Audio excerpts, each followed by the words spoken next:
Syederalun kasus penembakan terhadap warga Aceh yang melibatkan oknum aparat militer kembali menjadi sorotan publik.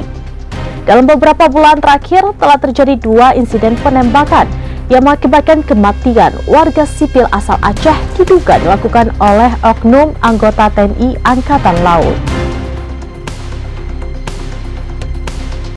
Kasus penembakan terhadap warga Aceh yang melibatkan oknum aparat militer kembali menjadi sorotan publik. Dalam beberapa bulan terakhir telah terjadi 2 insiden penembakan yang mengakibatkan kematian warga sipil asal Aceh diduga dilakukan oleh oknum anggota TNI Angkatan Laut. Kasus pertama terjadi pada awal Januari 2025 lalu, di mana seorang bos rental mobil asal Aceh menjadi korban penembakan di ruas tol Tangerang Merak, Kabupaten Tangerang. Perlu diketahui, 3 oknum TNI Angkatan Laut disebutkan motif oknum anggota militer tersebut tega menembak bos rental mobil karena ingin menguasai mobil milik korban.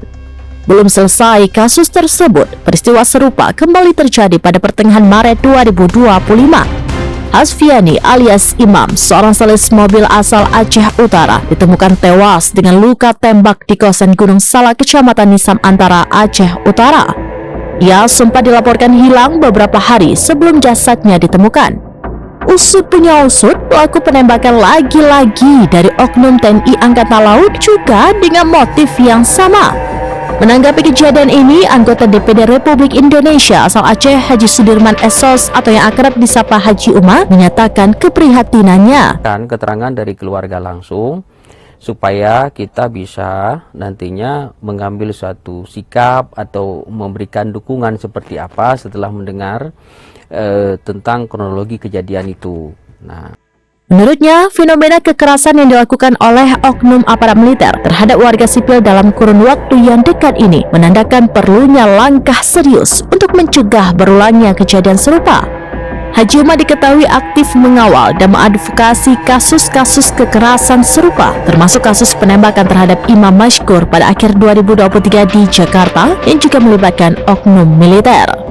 Pernyataan tersebut disampaikan Haji Umar dalam perbincangan bersama jurnalis Serambi Yeni Hardika yang ditayangkan secara live di YouTube Serambi News pada Senin 14 April 2025. Mana Haji Umar mendorong evaluasi menyeluruh terhadap institusi militer, terutama dalam hal proses rekrutmen dan regulasi internal.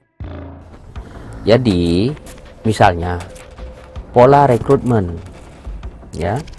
Bagaimana pola rekrutmen sehingga itu kan ada fit and proper test.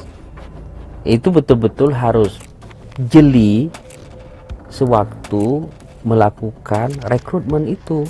Sebagai anggota Komite 1 DPD Republik Indonesia yang membidangi politik, hukum, dan keamanan, Haji Umar mendorong evaluasi menyeluruh terhadap institusi militer, terutama dalam hal proses rekrutmen dan regulasi internal.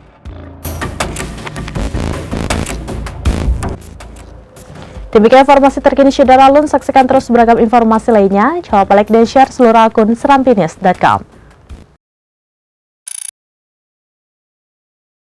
Download Tribun X sekarang, menghadirkan lokal menjadi Indonesia.